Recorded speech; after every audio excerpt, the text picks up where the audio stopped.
I am 86 years old. My name is Minh, and I was born in Saigon in 1939, in a city that no longer exists under that name, in a country that was consumed by fire before I was even old enough to understand what fire meant.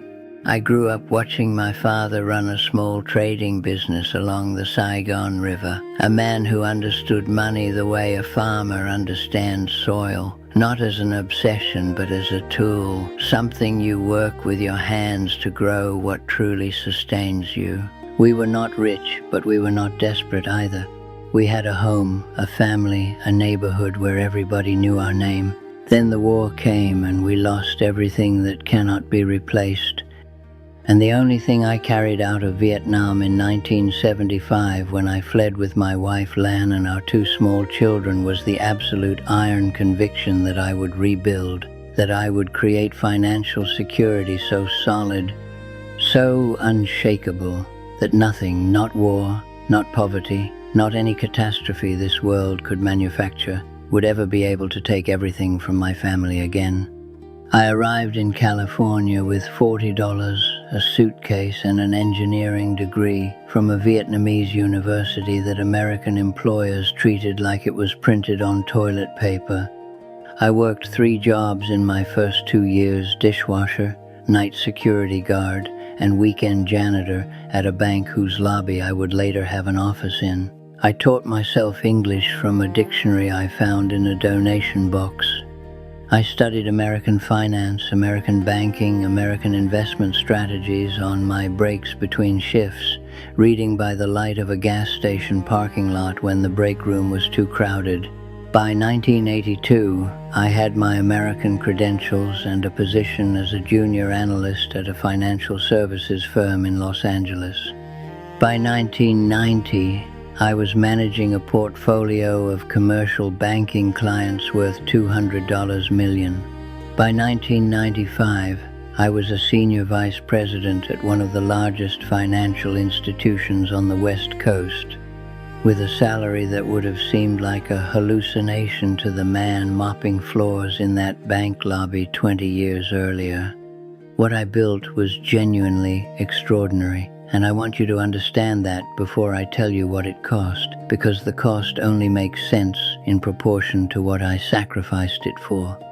I was sending $3,000 every month back to Vietnam to my parents, to Lan's parents, to siblings and cousins and aunts and uncles who had survived the war and the aftermath and were rebuilding lives in a country that had been destroyed.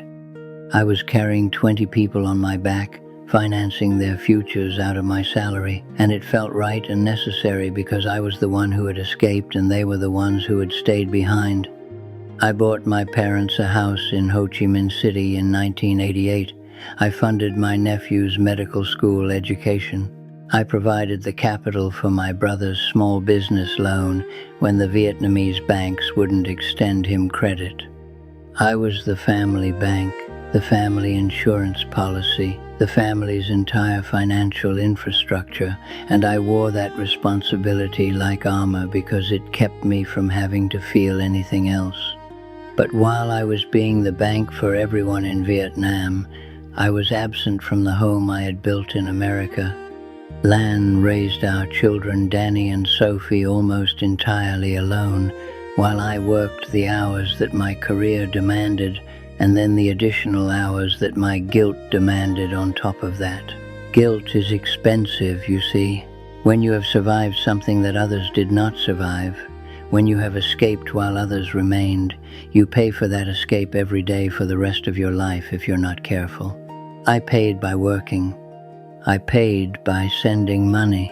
I paid by making myself indispensable to every financial institution that employed me, by proving that the Vietnamese refugee who mopped their floors was worth more than any man who had grown up with every advantage.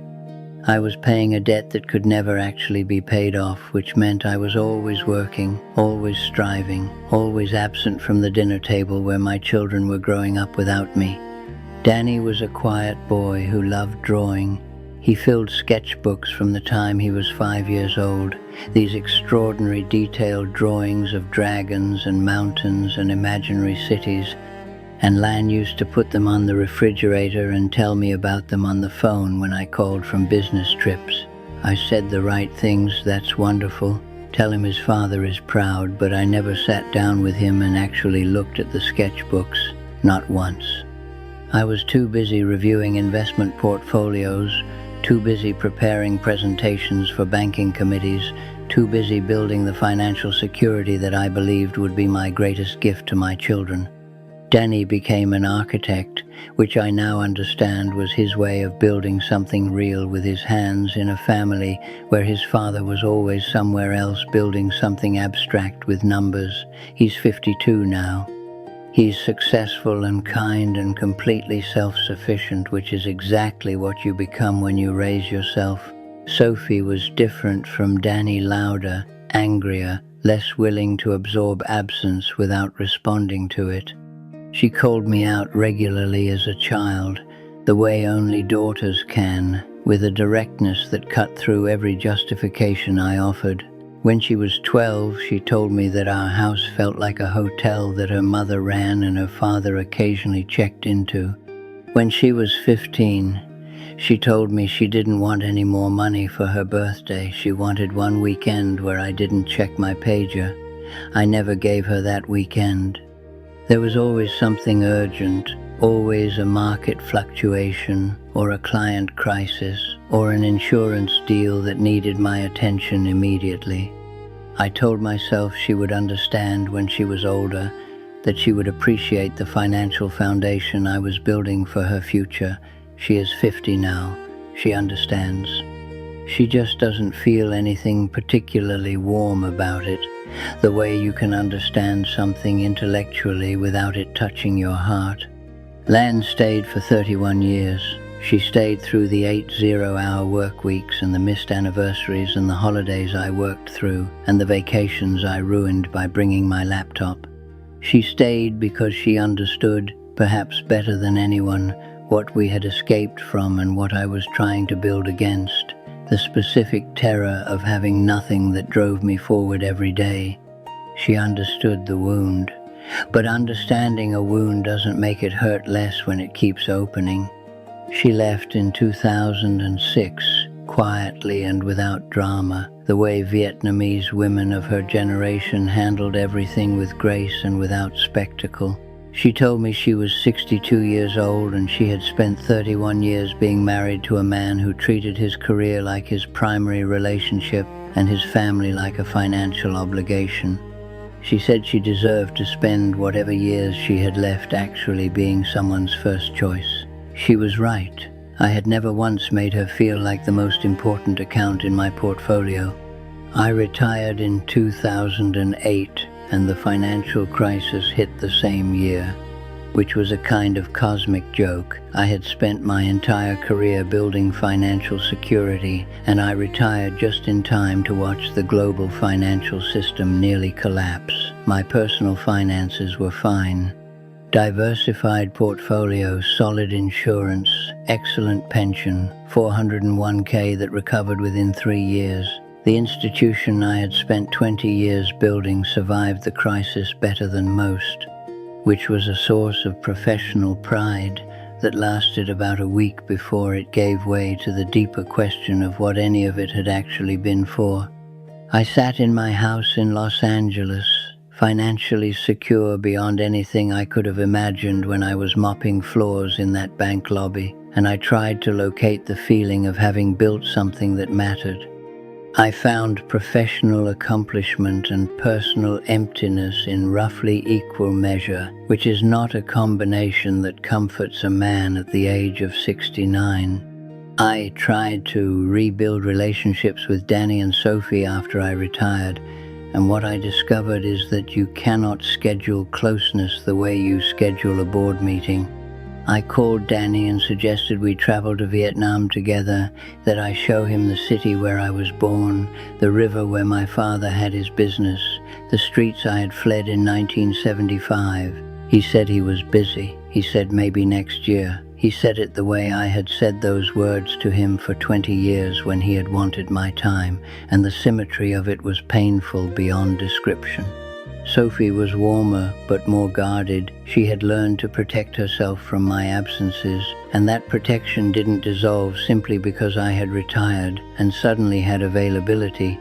I had trained my children to expect nothing from me, and now that I had something to offer, they had already built lives that did not require it. You cannot make a withdrawal from an account you never deposited into.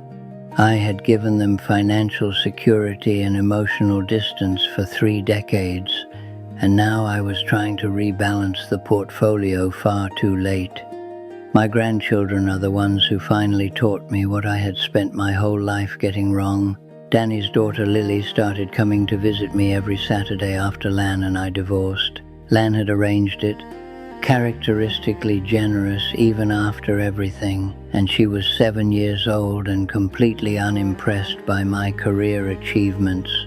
She didn't care about my investment portfolio or my pension, or the plaques on my wall from various banking institutions. She wanted me to teach her to make pho the way my mother had made it in Saigon, the recipe I had carried in my head for 30 years and never made because I was always too busy, so I made it. Every Saturday we made pho together, and she stood on a step stool at the counter and asked me questions about Vietnam and my childhood and what Saigon smelled like and whether I missed it. And in those Saturday mornings I understood for the first time what I had been too blind to see for 40 years, that presence is the only currency that children actually need. Here is what I want you to hear, what I need you to truly understand before you make the same calculations I made. The fear that drives you is real.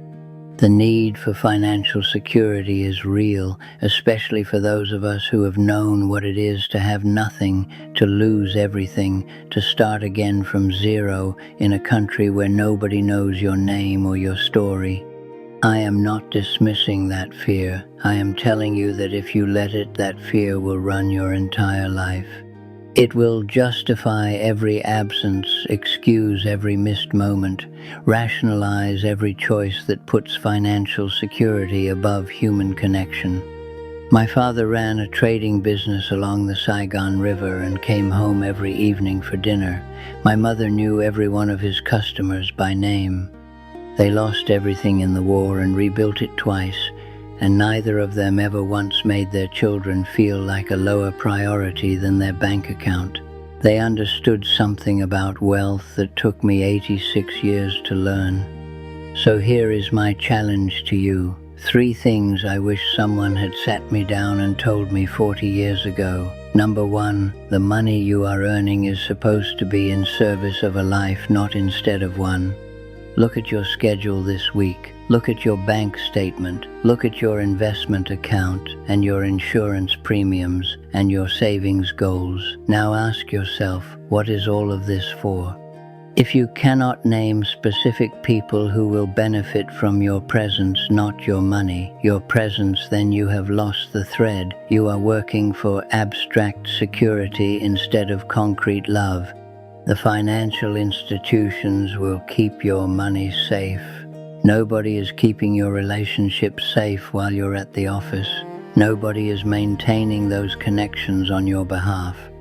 That job belongs to you, and you cannot outsource it, and you cannot catch up on it later, and no amount of remittances or trust funds or college savings accounts can substitute for showing up in person, consistently, over time.